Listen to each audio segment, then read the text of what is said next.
Anyone who's familiar with the work of Beauty for Ashes will know that we believe the most effective way to combat human trafficking is prevention. Much of our work involves providing housing, food, education, job training, and employment opportunities to girls who would otherwise be vulnerable to being trafficked, and watching them thrive and grow into the people that they were made to be.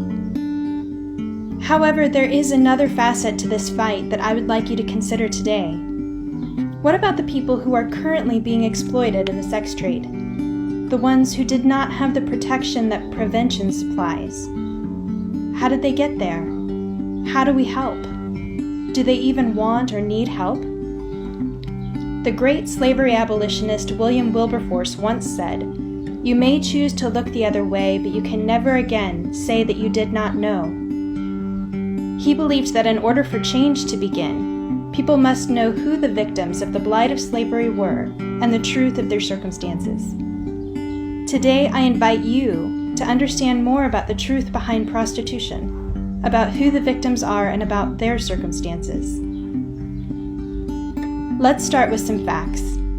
Every day, millions of women, men, and children are being bought and sold as commodities to the end of sexual satisfaction of buyers. According to the International Labor Organization, on any given day, more than 4 million people will be bought for sex. 1 in 7 girls who run away from their homes will become trapped in child sex trafficking, and many of these will be unable to escape even after turning 18. Women and girls are disproportionately affected, making up 99% of those who are prostituted. While we can all agree that the trafficking of minors is undeniably criminal, many in our society would have us believe that once a person has turned 18, prostitution and the filming of pornography are valid career choices. Many states are moving toward the decriminalization of prostitution under the guise of protecting women. What most do not understand is that the proven result of decriminalizing the purchase of sex is that it creates safe havens for sex traffickers and buyers to continue the work of exploitation.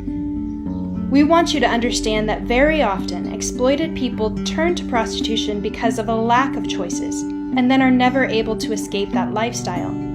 This is not a career choice. This is trafficking. So, why are we speaking about those in the sex trade as if they're being held captive? We have been sold the lie that exploitation only occurs when a person is kidnapped and forced under threat of harm into the sex trade. While that situation is clearly a form of trafficking, we believe that trafficking can take on other insidious, more common forms that involve exploiting a person's vulnerabilities. Vulnerabilities can include desperation for housing or food, for oneself and or for one's children, lack of education and therefore job opportunities, abuse during childhood that negatively impacts the person's sense of value as well as their moral reasoning development. Sex traffickers seek out people who have these factors in their lives and prey on them. They may promise a job opportunity in another state or country to prey on a woman's desperation for work, then begin to prostitute them after they've been separated from their support systems. They may spend many months building the trust of a woman and allowing her to believe that they are in a relationship, preying on her history of child abuse and destroyed sense of value before beginning to prostitute her. They may befriend her and provide drugs to her, preying on her desperation to escape her impoverished situation and then use her newfound addiction instead of chains to keep her enslaved.